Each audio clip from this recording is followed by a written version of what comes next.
Mapagpalang araw sa inyong lahat mga ka-Midnight. At panibagong yugto po tayo sa ating aswang serye na Alias Itim na Hunyango, ang pinakamapanlinlang na antingero. Kung saan nga po sa nagdaang kabanata atin pong nasaksihan at ipinamalas ng ating mga bida ang kanilang kakayahan sa pakikipaglaban. Ngunit sa paghaharap na ito, hindi lamang ang kapangyarihan ng ating mga kaibigang antingero ang nalantad. Bagkus, ilang katotohanan na sa halip na magbigay ng kasagutan sa ating mga antingero, tila bang magbibigay pa ng mas maraming katanungan, lalong-lalo na sa ating mga tagapakinig. Sino nga ba ang manlalakbay? At totoo bang itong si Zen ay isa sa mga anak nito? Supling ng isang maalamat na nilalang na sa maraming panahon, milenyo, at mga kaganapan ay paulit-ulit na nakikita sa kasaysayan.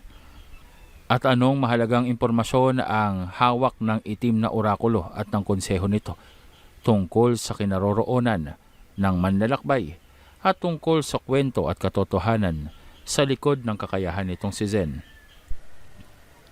Hoy mga pangit!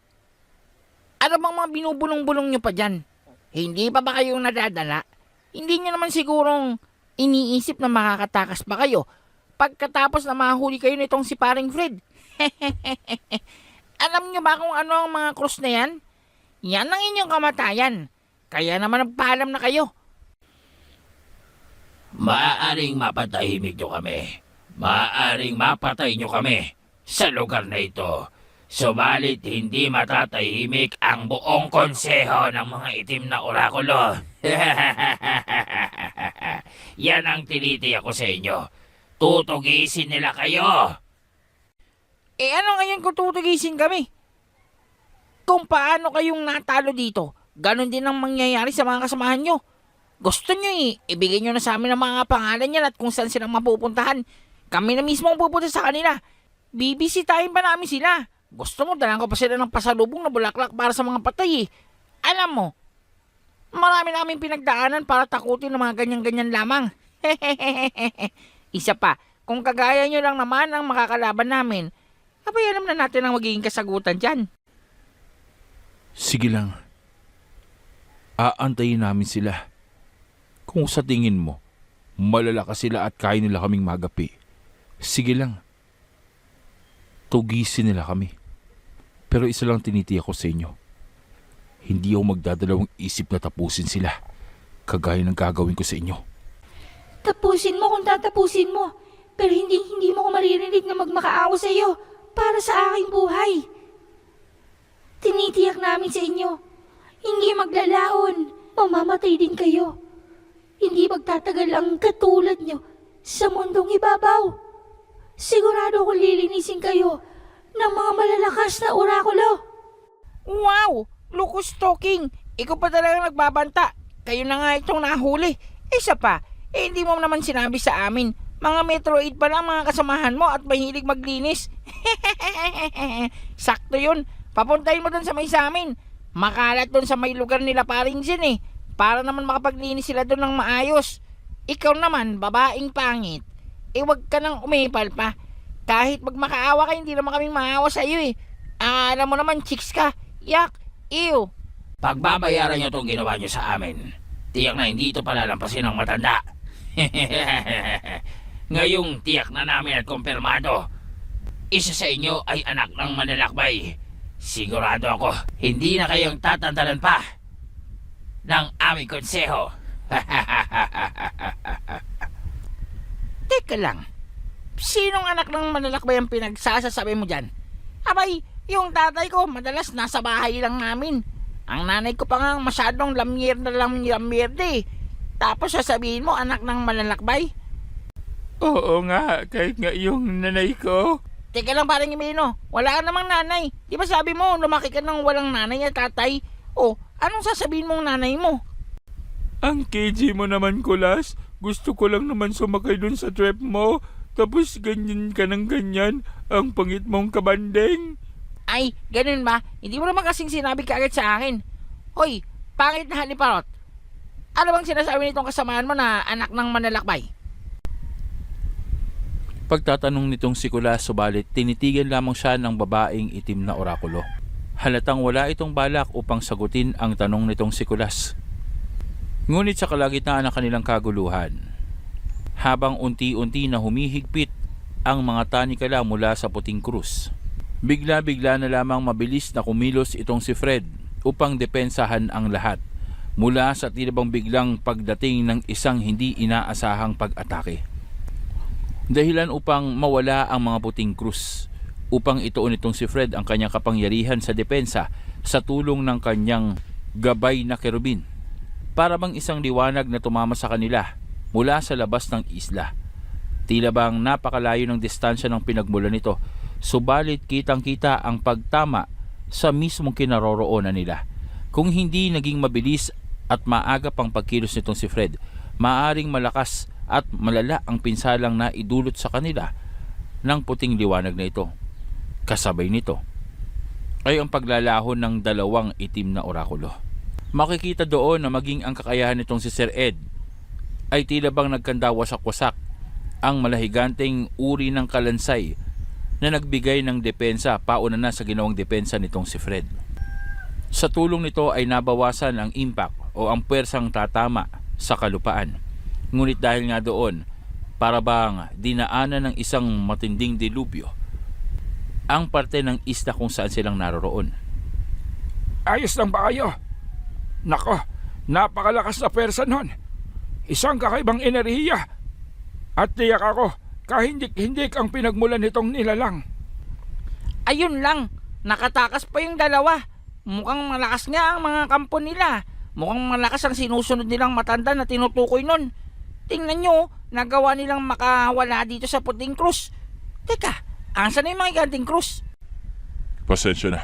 Kinailangan kong kansilahin ang puting krus upang maituon ko ang aking puwersa sa pagdepensa sa ating lahat. Napakalakas at napakatindi ng ginawang pag-atake at intensyon nila na burahin tayo dito. Kung sino man ang may gawa nun, isa siyang mabigat na kalaban. Sayang naman, hindi man lamang natin natanong yung babaeng yon kung ano yung tinutukoy nilang anak ng manlalakbay. Hasya ka, bakit ang bilis? Nag-teleportings ba sila? Bigla na lang silang nawala sa isang korap? Nako, baka balikan tayo ng kung sino man ang kakampi nila. Sa tingin mo, Among Sin? Walang duda na mga kasama nila ang dahilan ng pagtakas nila, pero huwag kang mag-alala. Dahil kung gusto talaga nila ang makipaglaban sa atin, dapat kaharap natin sila ngayon. Pero ginawa namang nila yon upang maitakas ang kanilang mga kasamahan. Diversyon lamang ang pag-ataking ginawa. At alam nilang hindi itong magagawang tapusin tayo. Tanging ginawa nila ito upang maitakas ang dalawang yon. Pero huwag kayong mag-alala. Anong ibig mong sabihin, Among Sin, na hindi tayong dapat mag-alala? What do you mean? Oo nga, paring Sen. Nakatakas na nga yung mga kalaban natin. Hindi pa tayo mag-aalala. Hindi ba dapat mag-panic na tayo? Tingnan mo naman yung tumama sa ating parang laser gun. Ang lakas nun ha. Kung hindi dahil sa maliksi ako, baka natosta na tayo dito. At bakit, Kulas? Ano ba ang ginawa mo para mailigtas tayo dun sa pag-ataking yon? At bakit dahil sa'yo kung bakit tayong dapat magpasalamat? Sige nga, sabihin mo nga. Alam mo, Bebe Beng, kung hindi dahil sa akin at sa alisto kong mga paningin, hindi naman malalaman yun ni paring Fred. At saka, isipin mo na lamang, kung hindi kong tinanong yung babaeng yon, sa tingin mo ba, magagawa nating makaiwas? Parang delaying tactics yun eh. Parang feeling ko, naramdaman ko na yung gagawing pag-atake. Kita mo, pumuposisyon pa ako dito. Yun para hindi nila makita yung mga kampi niya, pero nagawa pa rin nilang maitakas. Alam nyo, sa tingin ko, meron pang mga kasapi nila ang nararito sa isla at nagmamanman sa atin. Kailangan mahanap natin sila para matukoy natin kung nasaan ba yung itim na orakulo na yan. Mga pilingero sila eh. Ay nako. Ganun pala yun. Maski ako hindi ko naintindihan yung paliwanag mo pa rin, Kulas, pero parang ang astig-astig mo, hanggaling mo talaga, kumpadre. Matagal na, paring Imeno. Hindi mo ba bang nakikita yon? Sa dinami-dami ng pinagsamahan natin, sino bang lagi nagliligtas sa'yo? Hindi ba ako? Ay, kahit nga yung si paring Zen maraming utang na loob sa akin. Hindi ko na lang sinisingil. Wala naman siyang pambayad eh. Teka nga. Ano nang gagawin natin ngayon? Huwag niyo sabihin na aantayin pa natin bumalik sila dito. Bakit hindi na natin tunguhin yung tuktok ng bundok na to nang makuha na natin yung orichalcum para makalis na tayo dito? Uy, paring Goliath, baka naman pwede mo na kaming samahan doon. Total wala na yung mga kalaban. Sa panghihikayat nga nitong si Kulas ay nagumpisang kumilos itong si Goliath. Ito ay upang gabayan sila sa daanan kung saan maaari silang dumaan patungo sa tuktok ng kabundukan ng isla. Ngunit dahil sa pakikipaglaban nila at dahil na rin sa naakit na ang mga lamakrum, kailangan nilang magmadali. Naroong kita na nila ang rumaragasa at tila bang nagmamadaling pangkat ng mga lamakrum mula sa kabilang ibayo. Bagamat may kalayuan pa ito, subalit ramdam nila ang presensya. Kita nila ang pagkilos nito at ang bigat sa mga dinadaanan nito. Naroroong ilan sa mga puno ang natutumba dahil na rin sa kanilang pagragasa. At ayon nga kay Ninang, marahil dahil na rin ito sa pagkaakit ng mga lamakrum sa enerhiyang nagmula sa mga antingero. Dahil sa matatandaan, ang mga lamakrum ay kumakain at kumukonsumo ng enerhiya na naglalabas o nagmumula sa mga orichalcum. Sa madaling sabi, ang enerhiyang inilalabas nila Zen ay para bang pagkain na rin para sa mga lamakrum dahil sa kaya nitong tapatan ang puwersa at pagiging puro ng orichalcum. Kailangan natin na makapagplano. Bagamat may kabagalan ng pagkilos ng mga lamakrum na yan dahil na rin sa kanilang kabigatan, ngunit sa oras na madatnan tayo niyan, sigurado, kakailanganin natin ang labanan sila sa abot ng ating makakaya. Hindi silang kagaya ng mga diablong lamakrum na nakaharap natin dahil ang mga nilalang na yon ay para bang replika lamang ng mga orihinal na lamakrum. Subalit ang mga nilalang na yan na bumababa mula sa mga kabundukan ay puro ang kapangyarihan na nagmula sa mga orichalcum. Sa madaling sabi, maaaring gamit ang inyong kapangyarihan ay hindi pa rin ninyong magawang tapusin ang isa sa kanila dahil na rin sa proteksyong dulot ng kanilang mga kinakain. Bukod pa doon, tandaan nyo, nasa peligro tayo mula sa mga itim na orakulo. Kapansin-pansin na iba ang puwersa na nagmula sa mga orakulong yon. Kung natatandaan nyo, ang ginamit nila sa pag-atake sa ating kani-kanina lamang.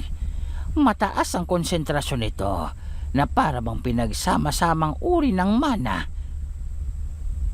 Ang tanging intensyon, wasakin tayo.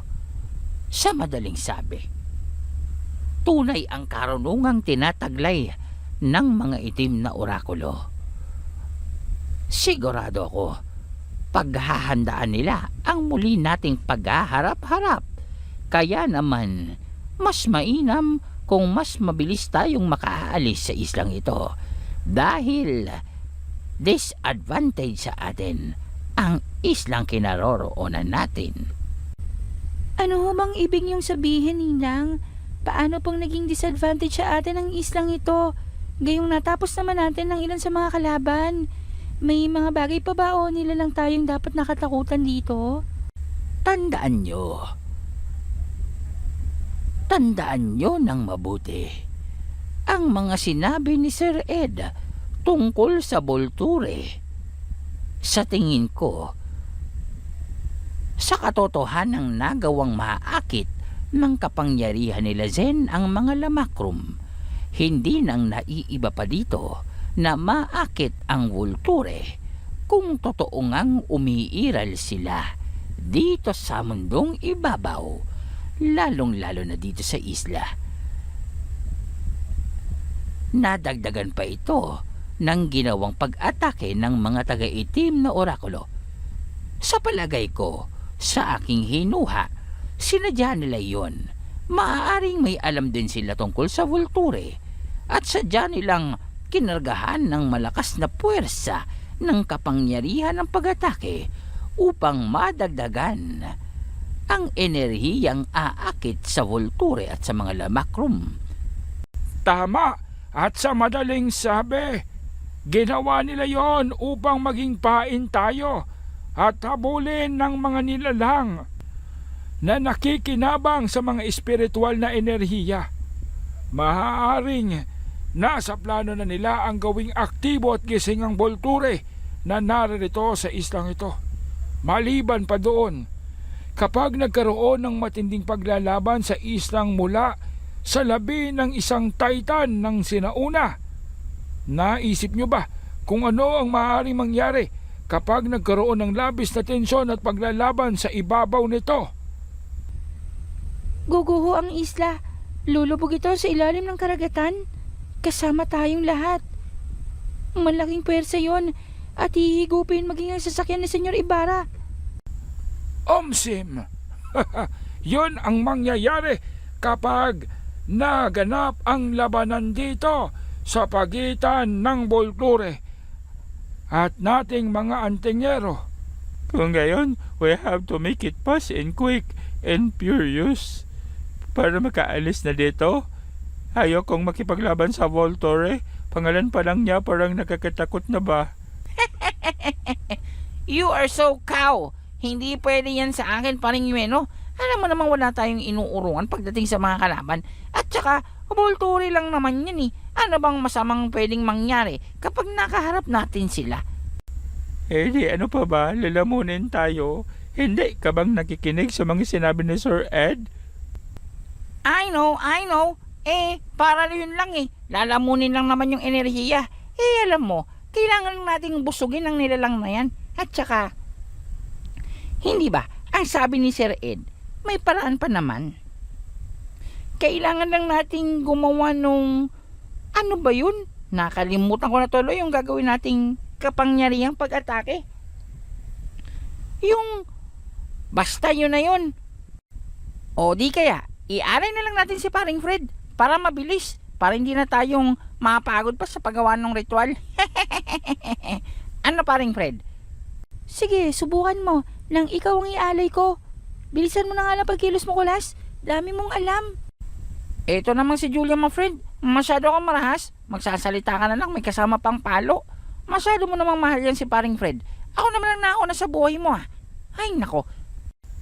Bilisan na natin. Mukhang papalapit na sa atin ang mga Lamakrum. Mahirap kalabanin yan. Nararamdaman ko ang bigat ng presensya nila. Hindi biro kung tayo'y makaharap ng Volture na yon. Dahil tiyak ako na mamamatay tayo doon. Ang Volture ay pwersa na hindi kailanman kayang kaharapin ng mga may buhay kagaya natin. Dahil siya ang kabaliktaran ng buhay, ng liwanag at ng pag-asa. Baliktad pa lang ang utak ng Volture na yan Ang sarap ko to sana. Ay, bilisan na natin. Nararamdaman ko na ang gutom ko. Ngunit sa kanilang pagmamadali, sa kanilang pagtungo sa daanan paakyat sa kabundukan kung saan naroroon ang konsentrasyon ng Orichalcum, biglang huminto itong si Zen. Among Zen, may problems ba? Bakit ka biglang humento na lang? Ano bang nangyayari? Ano bang nararamdaman mo? Sira ang tiyan mo, no? Ayan kasi nilantakan mo yung pagkain kanina. Hindi ka pang namigay sa akin. Ano na naman bang nangyayari sa iyo, paring Zen? Hindi ko alam pero parang may tumawag sa akin. Parang tinawag yung pangalan ko. Pero hindi ko sigurado. Mukhang malayo. Wow! Famous ka pala kahit dito sa isla. May nakakakilala sa iyo, paring Zen. Nako, kabahan ka na. Lalong-lalo na kapag babae na naman yan. Sinasabi ko sa iyo, sakit ng ulo yan. Oo nga, Among Zen. Sakit sa ulo yan kapag madami ka ng girls. Ay, naririto naman kami, para makibahagi kung masakit sa ulo yan ni Zen. Samantala sa kabilang isla naman kung saan naroroon ang karamihan mula sa konseho ng itim na orakulo. Baltasar, maraming salamat sa iyo. Akala namin ikatapusan na naming dalawa doon. Napakalalakas ng mga antingero na yon. Tama. Tama ang desisyon natin na magtungo sa islang iyon at sundan sila. Tama ang pakiramdam mo. Mga abnormal nga sila at kumpirmado. Nagmula sa bloodline ng manlalakbay ang isa sa kanila. Sinasabi ko na nga ba at hindi akong nagkamali sa aking nakitang pangitain. Isa sa kanila ang magdudulot ng tuluyang pagbagsak ng ating samahan kapag napabayaan at hindi nagawang tuldukan ng buhay. Huwag kayong mag-alala. Inaasahan ko na ang inyong pagkatalo. Sabi ko naman sa inyo, kulang ang 3 upang pabagsakin ang mga antingerong yun. Ngunit nagpumilit pa rin kayo. At ano ang naging dahilan? Napahamak ang buhay ng isa sa atin. Magsipaghanda kayo. Ang ginawa nating pag-atake ay tiyak na gumising na sa Volture. Hindi maglalaon. Ang kanilang paglalakbay ay magiging madugo.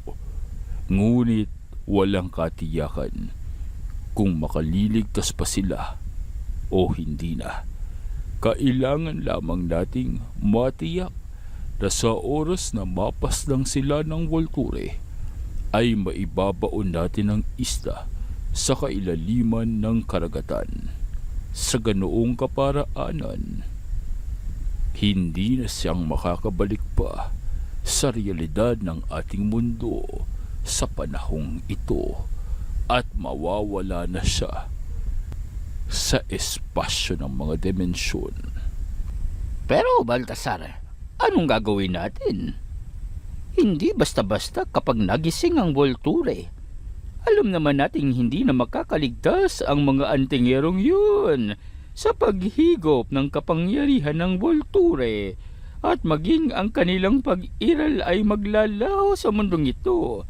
Ngunit kapag napabayaan ng Volture, maaaring pating mga karatig na isla kasama na ito ay madamay at maglalaon ang buong bayan, bansa, kontinente at mundo. Nakahanda ba tayo upang pigilan ng Volture? Huwag kayong mabahala. Hawak natin ang isang mahalagang relika na titiyak sa kanyang pagkatalo. Ang 4 Krono Ikarcel, bilangguan na walang hanggan. Sa pamamagitan nito, hindi na kailangan ng ano pamang uri ng ritual at pagsasakripisyo upang tapusin ang nilalang na yun. 4 Krono Ikarcel, ang maalamat na relika na ginamit na ng maraming mga may alam at karunungan sa itim na mahika upang maikulong ang kanilang mga kalaban. Sinasabing sa loob nito, marami pa rin ang nananahang mga halimaw, pinakamalakas na nilalang na dapat ay hindi nang makalaya pa at maring magdulot ng unos sa buong sandaigdigan. Isipin nyo na lamang kung doong mapupunta ang Volture. Tiyak yan. Walang makakaligtas. Oras na maikulong na sa 4 Krono Ikarcel. Alam mo, kahit ngayon Baltasar, hindi ko pa rin maisip kung papaanong napunta sa kamay mo ang ganyang kahalagang relika na pinag-aagawan ng maraming may karunungan. Hindi nang mahalaga pa kung papaano ko itong nakuha. Ang mahalaga, maisakatuparan natin ang tungkulin ng mga itim na orakulo, ang mapigilan ang patuloy na paglakas at pag-unlad ng sinumang antingero dahil labag ito sa batas na itinakda ng bathala para sa mga tao ng daigdig ng mortal. Sino man o anuman na makagagawang mahigitan ang limitasyon na itinakda ay kailangang pabagsakin bago pang mahuli ang lahat at maging malaking problema sa buong sansinukob. Subalit, alam nyo ba, hindi lamang mga antingero ang naroroon. Base sa aking pagmamanman, may kasamahan silang dibinong nilalang, isang arkanghel, hindi napapaloob sa pagiging antingero at karunungan sa buhay na salita. Ang kapangyarihang tinataglay ng isang arkanghel, nakatataas ito sa higit anupaman at hindi saklaw ng batas na pinapatupad natin. Imposible. Arkanghel? Dibino? Kasamahan ng mga antingero? Na mamalikmata ka lang yata. Malabong mangyari yon. Imposibleng magkaroon ng arkanghel na naglalakbay sa mundong ibabaw. Nalalaman mo ba yan? Aaaring imposible nga ang sinasabi nyo. Ngunit sa mga nagdaang panahon, masasabi nyo pa rin ba na malabong mangyaring magkaroon ng arkanghel na naglalakad sa kalupaan? Lumitaw ang mga espesyal na uri ng tao. Lumitaw ang mga makapangyarihang nilalang na uri na hindi nating nakaharap pa kahit kailanman. At ang mga primordial na vampira, malalakas na di hamak kumpara sa lahat ng may karunungan. Mga nilalang na hindi saklaw ng ating patakaran at batas na pinapatupad. Ngayon, sagutin niyo nga ako. Imposible ba ang magkaroon ng arkanghel sa mga taong nasa mundong ibabaw? Sa palagay ko, hindi. Lahat ay posible na dahil na rin sa mapaglarong bathala.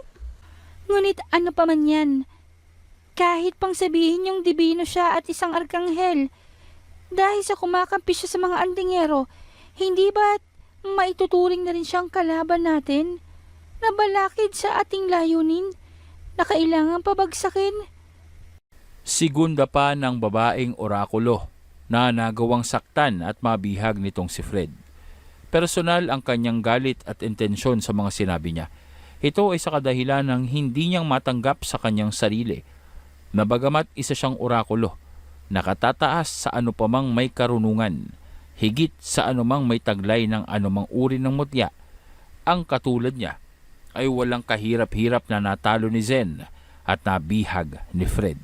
Kaya naman nanggagalaiti ito, labis ang pagnanais na tapusin ang mga antingero maging ang arkanghel, bagamat labag ito sa kanilang batas. Hindi saklaw ng kanilang patakarang ipinapatupad ang mga dibinong nilalang na kagaya ni Fred.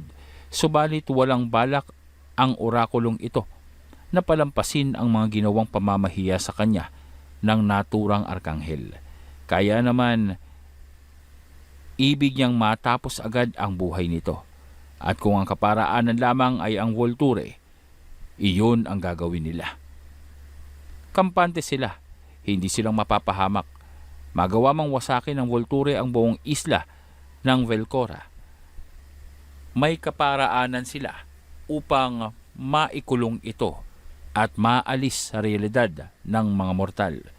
Ito ay sa kaparaanan ng 4 Chrono El Carcel na naroroong nakatakda na nilang iposisyon sa buong isla ng Velcora. Ito'y upang malagay man sa alanganin at mawasak ang isla, hindi makakatakas ang Volture.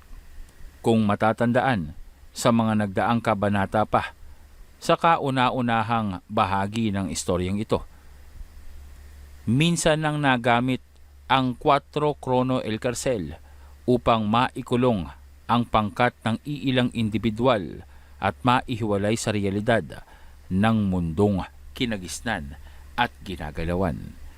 Sa pagkakataong iyon, iba ang may taglay ng relikang ito at tila yatang ito ang kanilang alas. Kaya naman hindi silang nagdalawang isip na gisingin o tawagin ang atensyon ng Volturing natutulog sa isla ng Velcora dahil sa alam nila kayang-kaya nila ito at may paraan sila upang matalo ito. Kumilos na ang lahat. Itinakda ko na ang posisyon kung saan kayong dapat nakapwesto upang gawing aktibo ang 4 krono.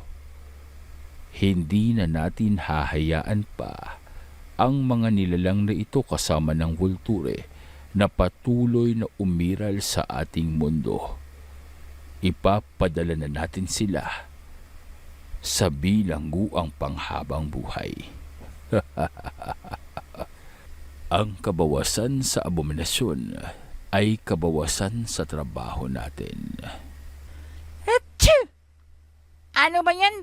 Sa tingin ko, pinag-uusapan tayo ng kung sino mang mga mokong na yan. Nababahing ako eh. Paring Zen, wag mo nang pansinin niyang tumatawag sa'yo. For sure, yung tinig na naman yan ng whole wide world. Kagaya nung sinabi doon sa pinanggalingan natin kila Haring Zed.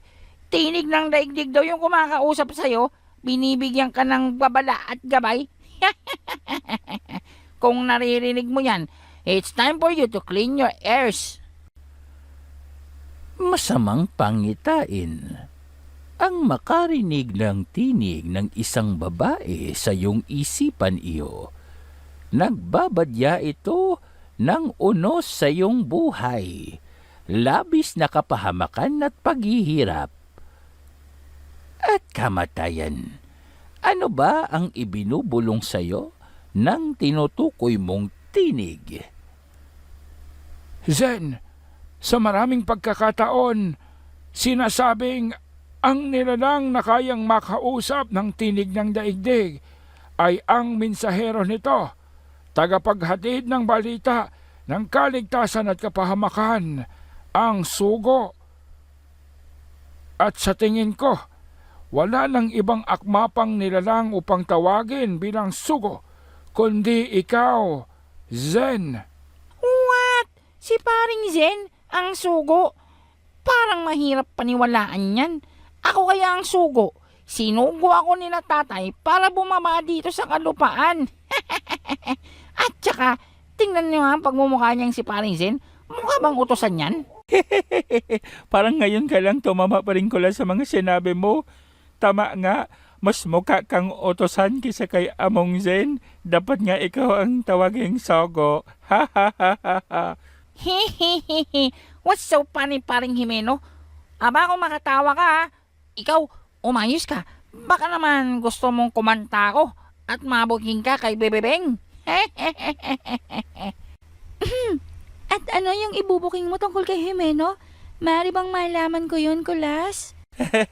Ito talagang si paring Kulas. Masyadong jokester. Huwag kang maniwala sa kanyang Bebebeng. Alam mo naman, nang good time lang yan. Hesa Franks. What? Anong isa Franks? Hindi ako nagpa-prank, no? Alam mo ba, Bebebeng? Itong si paring Jimeno eh. Sa'yo na yung pananghalian ko sa loob ng 1 linggo paring Kulas. Ano yung tungkol kay Jimeno, Kulas? Ano yung sinasabi mo? At anong pinagbubulungan yung dalawa dyan? Eh kasi, itong si Jimeno, alam mo ba, Bebebeng? Patay na patay sa'yo to. Kada nag-uusap kami, ikaw na lang ang bukang bibig. Ay nako, ginaluma mo yata itong kumpare ko eh. Hindi nang mali sa isipan niya yung pangalan mo. Ano bang ginawa mo dito? Talaga ba, Jimeno? Totoo bang sinasabi nitong si Kulas? Huwag niyo akong pinaglololoko, ha? You're right. Tama si paring Kulas. Yun nga talagang gusto niyang sabihin. 'Di ba? Hindi ko naman talagang makalimutan ng name mo, Bebebeng. Para siyang nakatato ng back-to-back sa otak ko. Ay, ang galing ko talagang magbanat. Ano pa rin, Kulas? Oo nga, ang galing. Basta paring Jimeno, akin yung 1 linggo mong pananghalian na walang siraan ng pangako. Tandaan mo, magaling akong kumanta. Masyado kang nagba-blackmails. Siguraduhin mo lang hindi kang kakanta pa rin, Kulas. Sentonado ka pa naman. Pasmado pa yung bebeg mo. Sir Ed, maaari bang malaman kung anong chance natin na maiwasan ng mga lamakrom Mukha yatang desidido silang habulin tayo pero mas nangangamba ako sa kakaibang puwersang mula sa ilalim. Naramdaman mo na din pala. Tama ka, Zen. May kakaibang presensya nga ang nagmumula sa ilalim. At mabigat ito. At ipinangangamba ko. Nabuhay at nagising na nga ang Volture. Bukod pa doon, nararamdaman ko sa aking pangangalap ang presensya ng ilang nagmula sa itim na orakulo na tila yatang nagpapaikot-ikot sa labas ng teritoryo ng isla. Naramdaman ko din yun, Zen. Para yatang may pinaplano ang mga itim na orakulo laban sa atin at mukhang inuumpisahan na nila ito. Pinaliligiran nila ang buong isla. Ngunit hindi ko maunawaan kung ano ang magiging epekto nito sa atin. Lalong-lalo na ay nasa loob naman tayo ng isla. Nag-aabang lang ba sila? May inaantay? O nag-uumpisa ng isang ritual upang kalabanin tayo? At doon ay nakita nila ang isa sa mga tauhan nitong si Senyor Ibarra. Isa sa mga special force na naatasan upang manmanan sila sakaling kailanganin nila ng tulong. Ginoong Fred, masama ito. Ibig ipabatid sa inyo ni Senyor Ibarra, kumikilos ang ilang individualis upang gawing aktibo ang 4 Chrono Icarcel, ang bilangguan na magpakailanman ay hindi nang matatakasan oras na makapasok dito. Tila yata balak ng mga individual na ito na ikulong ang buong isla sa loob ng bilangguan. Ibig ipabatid sa inyo ni Senyor na mayroon na lamang kayong 4 na oras bago makumpleto ang ritual sa pagkaaktibo ng 4 Chrono. Kailangan bago pa matapos ang oras na yun, baka balik na kayo sa sasakyan dahil lalamunin tayo ng karsel na yun kapag nagkataon. Yun lamang ang mensahe niya. Maraming salamat sa mensahe mo. Huwag kang mag-alala. Sisikapin namin na sa loob ng 4 na oras na yan, magawa na naming makumpleto ang pagkuha sa Orichalcum. Dahil wala nang pagpipilian pa. Kung lalamunin ng tinutukoy mong pulungan ang islang ito, kailan pa man ay hindi na tayo magkakaroon ng pagkakataon upang makakuha. What? 4 El Chrono, El Crisel, ang dami naman nun. Hindi ko maintindihan. Parang sinasambit ko pa lamang sinusumpa na tayo ah. Sir Ed, pwede mo bang ipaliwanag sa amin kung ano ba yung 4 kantos na yan? Oo nga, Sir Ed. Malalasing yata tayo dyan Oh my. Ay. Puro kayong kalokohan. Bakit? Alam mo ba parang patsig ko kung ano yung 4 Chrono? Hindi.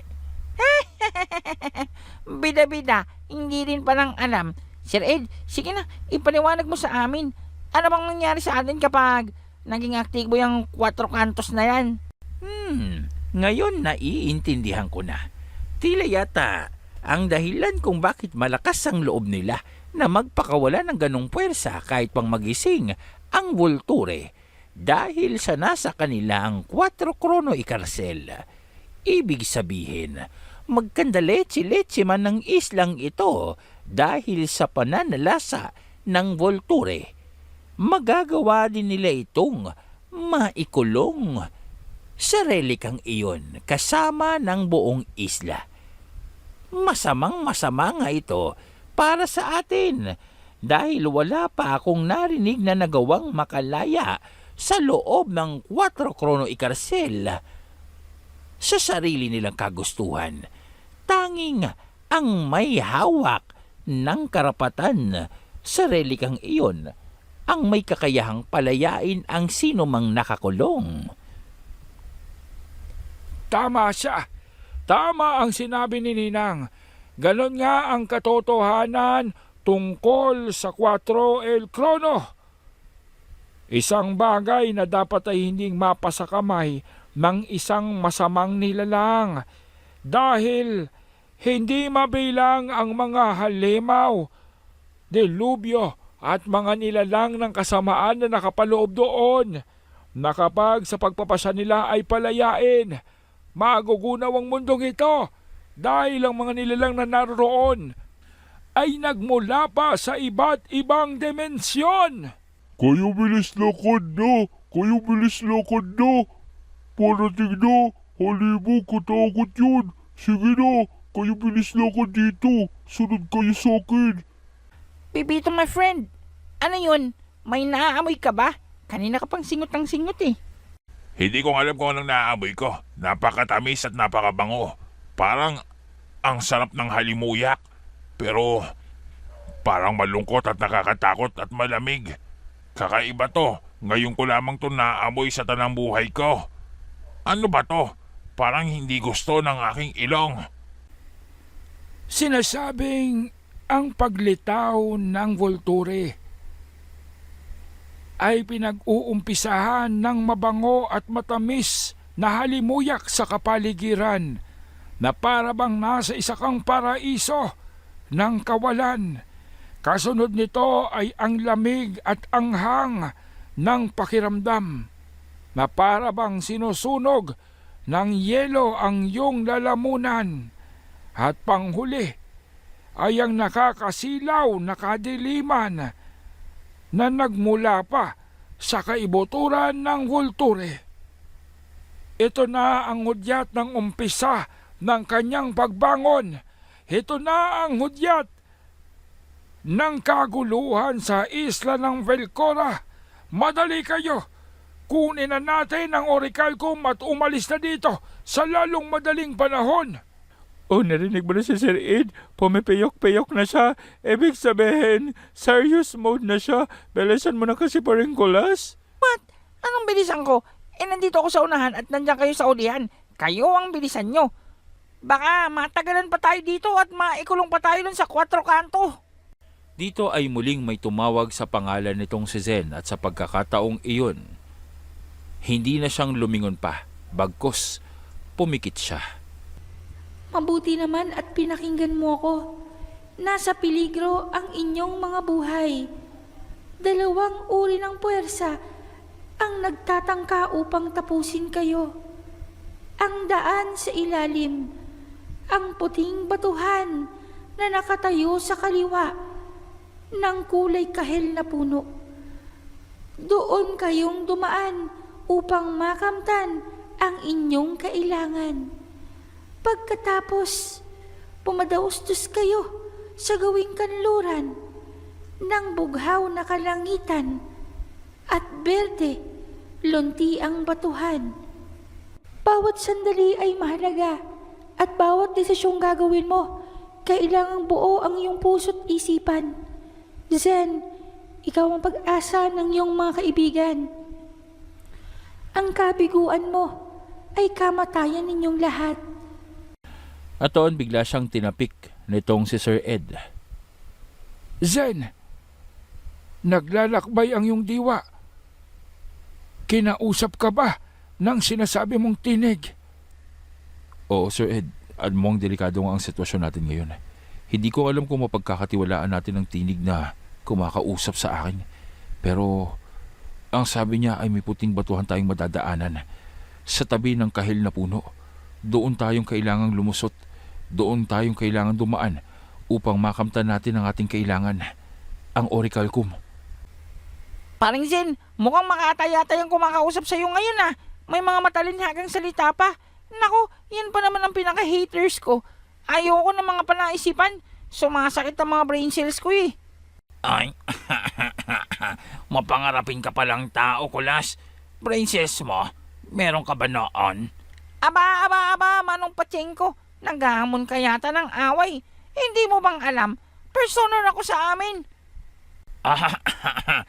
Bakit? Nag-aral ka ba sa inyong baryo? Hindi.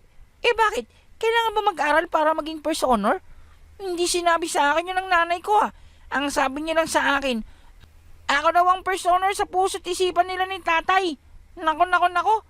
Hindi niya sinabi kailangan ko palang mag-aral. Stupid. Ikaw talaga paring Kulas. But of course, kailangan mong mag-aral, no? You're so pathetic. Eh bakit? Hindi ka din naman nag-aral ah. Pareho lang tayong dalawa no? Paring kulas naman. Nagpipretend na nga akong astig at call para kay Bebebeng. Ikaw naman pinapahamak mo ako. Babawasan ko yung lunch mo. Sige ka. Ay, hindi mo namang sinabi. Nagpapa-impersonate ka pala dito sa bibibing na to. Pasensya na. Babawiin ko. Ay, nako paring Jimeno. Ang galing-galing mo talaga. Lalo na kapag dinagdagan mo pa yung pananghaliang ibibigay mo sa akin. Aray ko po. Bebebeng, anong kasalanan ko sa'yo? Bakit akong binabatukan mo? Huwag kang mag-transform into dragon. Eh, loko-loko ka. Bakit kinukutungan mo ng pagkain tong si Jimeno? Narinig ko yon. Eh, di mo bang alam na hindi ko hinahayaang magutuman yan? Tapos, aagawan mo lang ng lunch? Loko ka. Ito naman si Bebebeng, napaka-brutal. Ay nako, batukan din kita dyan eh. Pasalamat ka, babae ka. Hoy, tama na yan. Tama ng pag-aaway nyo. Tingnan nyo ang punong ito. Zen, ito ba ang tinutukoy mo? Kulay kahil na puno. Ano naman gagawin natin dyan sa kulay kahil na puno na yan? Ninang naman, tumatakas nga tayo sa mga lamakrom. Ikaw, naiisipan mo pang mag-iliga laging? Ano, nagbabala kang mag-uling dito? Eh, paring kulas, hindi mo bang narinig ang sabi ni Among Zen? Yung base doon sa busis na nagtililing sa kanyang tinga, kailangan nating dumaan doon sa batong puti. Ayan o, sa gilid ng kahel na puno. Ah, pinapaliwanag nyo kasi. Hindi ko tuloy narinig yun. O, ano, tayo na. Kailangan na nating magmadali. Andyan na yung mga isdang nanggaling sa kabundukan. Come here, pisi-pisi. Loko ka talaga paring kulas. Huwag mo nang tawagin yung mga pisi-pisi na yan. Mamaya, lamunin tayo. Tingnan mo naman ang mga bunganga niya ng lalaki. Malapit na sa atin dito. Bakit ba naman kasi marunong umakyat ng kabundukan niya mga pisi-pisi? Bilisan nyo na at huwag na kayong magloko-loko pa dyan. Oras na malapitan tayo ng mga lamakrom. Kagana ang kanilang kakayahan sa paghigop ng enerhiya at manghihina tayong lahat. Madali kayo. Tandaan nyo. Kailangan nating makompleto ang ating misyon bago pang matapos ang 4 na oras. Dahil kung hindi, habang buhay na tayong maglalaho sa realidad. Hindi ko alam kung anong patutunguhan natin sa kulungang tinatawag nila. Pero sa pagkakaalam ko, isinumpa ang relikang yon, ang 4 El Crono, bilangguan ng mga demonyo. Teka nga lang. Bakit ngayon si Paring Zen na yung nagsabi ng tungkol sa 4 kantos na yan? Bigla akong kinabahan. Eh kanina nung sila Sir Ed yung nagsasabi niyan eh, parang wala lang at nakakatawa pa. Ay, magmadali na nga tayo. Mabuti na lang talaga at may tililing tong si Paring may bumubulong sa kanya. Paano yun? Hindi na sama. Gulyat sa inyo. Hindi na ako pwede daan dyan. Hindi ka siya gulyat. Paalam sa inyo. Galingan nyo. Balik na ako sa aking tago bahay. Malapit na nito, halimaw. Galingan nyo. Tandaan nyo. Gulyat kaibigan nyo habang buhay. Huwag kang mag-alala, paring Gulyat. Hindi ka naming magkakalimutan at saka gagawin namin ang lahat para hindi kang mapensala nung Volturi na yon. At saka gagawa kami ng paraan para dun sa 4 kantos. Among Zen, kawawa naman si Gulyat. Maeewan siya deto. Huwag ka mag-alala at gagawa tayo ng paraan. Sa ngayon, ito na lamang natin ang atensyon natin sa pagkuha ng Orichalcum. Saka na nating problemahin ng Volturi at ang 4 El Crono. At doon nga ay nanatiling nakatayo na lamang si Gulyat sa bukanan ng daanan ng puting bato, kung saan nakatayo ito sa napakalapad at napakataas na punong kulay kahel. Malungkot ang mukha ni Gulyat, para bang ibig niya ang sumama, subalit batid niya sa kanyang sarili, hindi na siya maaari pang magpatuloy. Hindi hinahayaan o hindi maaaring mapunta ang isang katulad niya sa kalahating bahagi o itaas na bahagi ng kabundukan sa isla ng Velcora. Hindi siya maaaring labis na lumapit sa kung saan nagmumula ang mga Orichalcum. Walang katiyakan kung si Gulyat na lamang ba ang natitirang kagaya niyang uri at nilalang na naninirahan sa isla. dahil nga sa napatay na nila Zen ang mga aswang na tribo at ang ilan pa sa mga aswang na lipad. Tanging ang naiisip na lamang nitong si Zen ay ang pangkat ng mga individual na pinangungunahan ni Imelda. Ang aswang na may kakayahan sa paglikha ng mga buhay na baluti. Ito na lamang at si Goliath ang maaaring naroon sa isla. Subalit tama itong si Jimeno. Kailangan nilang gumawa ng paraan kung may kaparaanan ba talaga upang mapigilan ang pagiging aktibo ng 4 El Crono.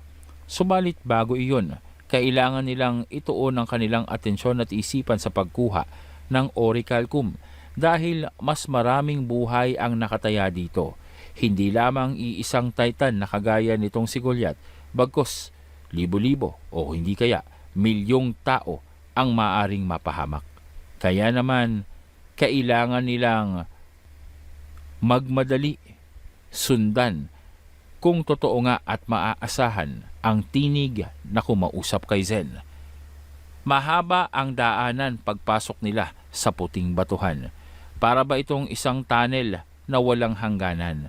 Napakadilim at dahil na lamang sa tulong ng liwanag na gabay na gamit nitong si Fred, kaya nakikita nila ang daraanan paabante.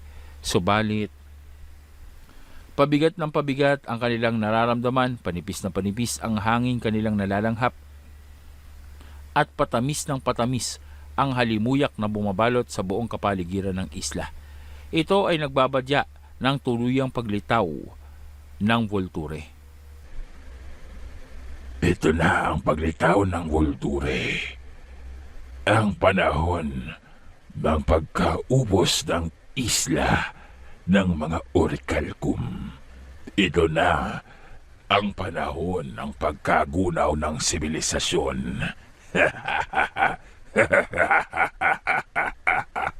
Sa matagal na pag-aantay, sa wakas, babangon na din siya. Ilansad na ang anti-mage drones. Tiyakin nyo, masusundan nito ang mga orakulo. Gawin natin ang lahat upang ma-delay ang kanilang ritual na isinasagawa sa pagkumpleto ng aktibisyon ng 4 El Crono. Tulungan natin ang ating mga kaibigang antingero na nasa isla. Gawin nyo ang lahat upang maantala ang kanilang proseso. Pakawalan ng lahat ng anti-mage artillery ngayon din. At doon nga sa pag-uutos nitong si Senyor Ibarra, nagsilitawan ang parabang malalaking salagubang na mekanismo o tila bang matatawag nating mga uri ng maliliit na robot o microbots na naroroong lumipad patungo sa iba't ibang direksyon. Ang mga uri ng kagamitang ito ay sasabog sa oras na makalapit sa sinumang may espiritual na kakayahan na nailagay ang pagkakakilanlan o imprenta o marka ng kanilang uri ng mana at espiritual na enerhiya. Sa madaling sabi, kung nairehistro ng pangkat nitong si Senyor Ibarra ang presensya ng mga itim na orakulo, tanging ito ang susundan ng kanilang mga tinatawag na anti-mage technology. Sa oras na lumapit ito sa kanila at sumabog, magdudulot ito ng tila bang kakaibang uri ng kuryente sa katawan ng punterya, dahilan upang mamanhid ito, maparalisa at mawala ng koordinasyon. Sa maikling sandali, mawawala ang kakayahan ng sinumang maapektuhan nito ukol sa mga buhay na salita, espiritual na enerhiya at mga kakayahan sa pakikipagdigma. Ito ang tanging naisip na kaparaanan ni Senyor Ibarra upang matulungan ang kanyang mga kaibigang antingero upang maantala ang pagkabuo ng proseso sa pagkukulong sa buong isla. Bagamat napakataas ng panganib na maring maidulot nito sa kanila at maaring sila ang punteriyahin ng mga itim na orakulo, walang magagawa sa Senyor Ibarra kundi ang tumulong. Napakalaki ng gastos sa ganoong uri ng pag-atake. Ngunit wala lamang ito dito sa pilantropo dahil nga sa buhay ng kanyang mga kaibigan ang nakasalalay. Doon nga ay makikita ang mabilis na pagkilos ng mga microbots. Inaasinta ang lahat ng mga tauhan ng itim na orakulong konseho. Itutuloy natin ang ating kwento sa kinabukasan at pasensya na po kayo mga ka-midnight, mga giliw kong taga-subaybay, kung sa nagdaang ilang araw po ay hindi tayo nakapag-upload. Ito po ay sa kadahilan ng kinailangan po natin na maglaan ng oras upang mailipat po ang aking mga kagamitan sa aking mumunting kubo na ipinatayo po upang magkaroon po tayo ng sariling lugar sa pagre-record at pribadong sabihin na nating area o teritoryo upang mas maayos nating magawa ang ating mga content. Update lamang po sa kasalukuyan ay patuloy pa rin po na wala tayo sa partnership ng platform natin at hindi pa rin po kumikita ang alinman sa ating mga channel. Pero magkagayon pa man po ay optimistic po tayo dahil na rin po sa motivation ng ilan sa ating mga supporters at ang patuloy niyong panonood at pakikinig sa ating mga istorya ay itinutuloy natin ito. Yun lamang po ay baka magkaroon ng ilang pagbabago sa mga future uploads natin. Depende po sa kung paano at ano ang magiging atake ng ilan po sa ating mga kapwa narrators. Siguro ay iaakma na lamang po natin sa mga o kagaya sa mga mas nakakaalam at mas malalaking channel ang magiging format ng ating mga storya. Kaya nga lang po, kapag nagyari iyon, asahan nyo po na hindi natin magagawa ang araw-araw na pag-upload. Dahil sa alam nyo naman po na hindi basta-basta ang editing lalong-lalo na at nagawa ko na rin pong mapanood ang ilan sa mga bagong labas na kwento ng ilan pang mga kilalang channel. So susubukan po natin gayahin ito or susubukan natin na at least makahabol man lamang kahit 70% ng quality or style ng ginagawa nila upang patuloy po tayo or matanggap po tayong muli sa monetization ng YouTube. Yun lamang po ang naisip nating paraan upang makabalik po ang ating mga channel at magkaroon po uli ito ng revenue. But for now, enjoy lang po muna natin ang ganitong uri ng mga kwento hanggat hindi pa natin na i-finalize ang dapat at kailangan gawin ay ipagpapatuloy natin ang paglikha ng mga episode sa ating paboritong aswang serye na alias Itim na Hunyango, ang pinakamapanlinlang na antingero. Gayun din po, sana masuportahan nyo po ang nakikita nyong channel sa screen. Puntahan nyo po at pasyalan, may bagong kwento naman po tayo doon kung hindi nyo pang napapakinggan. Ito ay mga one-shot stories. Kaiba po dito sa channel natin na series story ang ating inire-release. Doon naman po ay one-shot story o yung mga kwento na pang-isahang kabanata lamang at natatapos kaagad. Yun lamang po siguro sa gabing ito. Sana naibigan nyo po ang ating itinampok na episode. Sa kinabukasan po, maglalagay po tayo ng panibago. At ipagpapatuloy natin kung anong mangyayari sa pangkat nitong si Lezen. Ngayong nakapasok na sila sa tunnel o sa daanan patungo sa tuktok ng isla upang makakuha ng Orichalcum. Ganun ba talaga kaya kasimple at kadali ang pagkuha ng Orichalcum o may mga nakaamba pang panganib at pagsubok bago nila itong makuha? At ano ba itong Volture? Makakaharap kaya ito ni Lezen at makakalaban nila? Magdudulot ba ito ng labis na pinsala sa kanilang pangkat? O may mamamatay ba sa kanila? Alamin natin yan. At sana ay magtagumpay.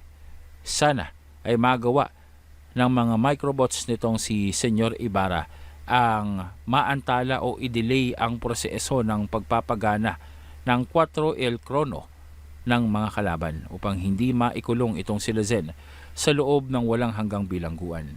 Lahat ng yan po ay malalaman natin at unti-unti mabubuklat at mahalungkat ang katotohanan sa likod ng kaganapan ng pagbabalik ni Lezen sa kanilang mundo.